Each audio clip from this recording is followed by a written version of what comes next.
বাইকের class plate দেখেন, আমি আপনাদেরকে দেখাচ্ছি। এফজেডএস ভার্সন 2 বাইকের ক্লাস প্লেট জ্বলে গেছে।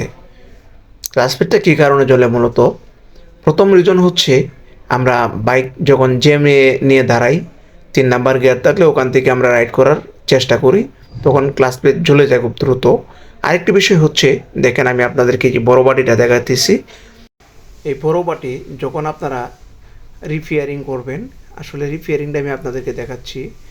কারণ রিপেয়ারিং করা থাকলে কিন্তু আপনার বাটিটা আপনার ক্লাস প্লেটটাকে খুব দ্রুত জ্বালায় হালাইব।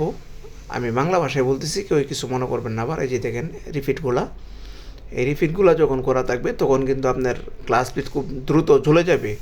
কারণ আপনি চাইলেও ধরে রাখতে পারবেন না।